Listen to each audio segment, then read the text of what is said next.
So Shout Factory put out some news the other day. They're releasing a couple of new titles here, including Brotherhood of the Wolf, House of Wax, Little Big League. Little Big League on Shout Select. That's kind of funny. On July 27th is the Dead Zone Collector's Edition. The Dead Zone Collector's Edition. So with the Collector's Editions from Shout, you're going to get a little bit more than normal, which is pretty cool. You're definitely going to get a slipcase. You're definitely going to get probably some limited edition poster and some other stuff if you order it directly from them. There aren't really any details at the moment about this release as far as the transfer is concerned, but they do promise a new HD master of the film with bonus features that you would probably come to expect from them. But again, there hasn't been really any news on that. There is new art involved. It's not horrible, but they also have the original art. You can swap the insert out for the original art if you want, which is always nice. You do get an 18x24 poster if you order direct now through Shout, and it's for about $30. So this is pretty cool. I think there's a lot of fans, a lot of people out there that are going to be really excited for this. This is the first time the Dead Zone's been released on its own. So initially, you could get this movie in a Stephen King 5-pack that came with Silver Bullet, the Pet Sematary movies, and some other stuff. But that was the only way to get the Dead Zone. So if you wanted it, that was your only chance. And from what seems to be, it wasn't a very good release and it wasn't a very good transfer. And it was, shoddy to say the least. So now that this is being taken care of, new master, great company, great, extras and all this kind of stuff, I think there's going to be some people out there that are really excited for this. Mm-hmm. What do you think, Russ? I wanted to add on too, if you order directly from Shout Factory, you also receive it 2 weeks early than the street date. Yep. If you were to order from Amazon. I feel like that's the case with nearly, I can't maybe not say all, but almost every shop that I've purchased something directly from, I always feel like I get a shipping notice weeks before, or at least a few days before. It's nice. Yeah, it's awesome. It's a nice touch. It is. Gets you going direct to the source. Yep. No, definitely. And I know you and I have talked about this movie several times before, but we both said the same thing, that we kind of always just forget that this is a David Cronenberg movie. Yes. Yeah, it's kind of weird that this is one of his movies in his catalog. And I know you've got some thoughts on whether or not this is like some of his lesser work or not. For me, it's one of Cronenberg's lesser films. Cronenberg's a great filmmaker. Yeah. So even a lesser Cronenberg film is better than 90% of most filmmakers.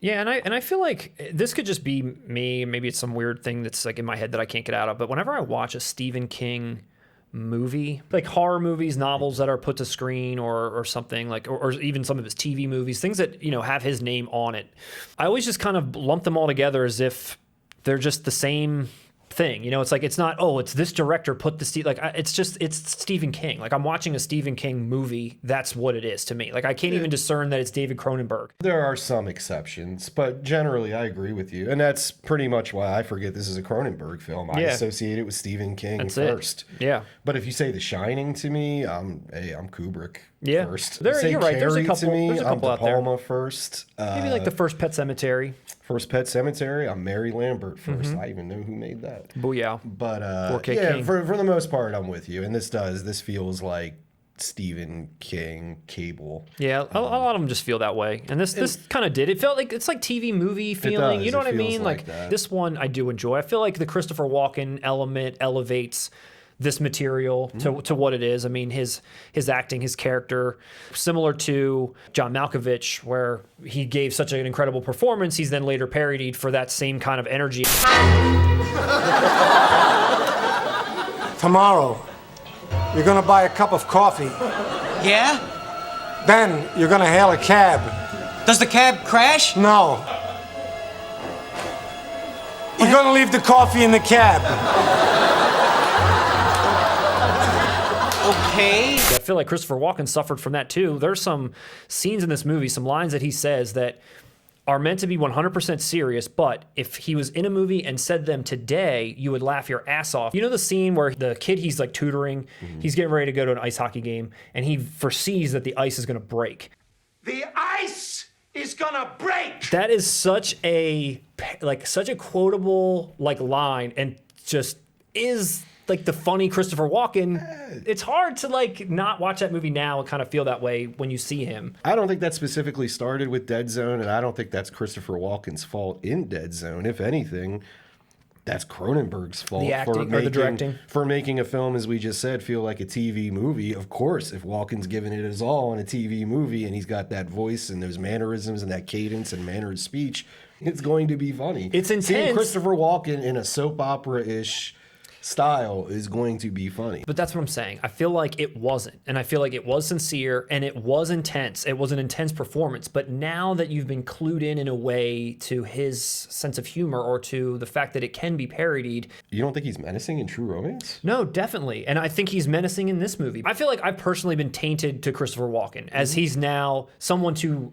laugh at, not like to poke fun at his ways. And then you go back and you watch True Romance and you're like, oh, what a great performance. But it's like, oh, it's Walken, you know? It's like, oh, he's silly. I don't do you know that. what I mean? I don't Now, have that. I feel like I can separate the lore, I can the myth. separate SNL Walken. And welcome to Christopher Walken's Celebrity Psychic Friends Network. Call this number now. All it takes is a phone and an open mind. No one will know.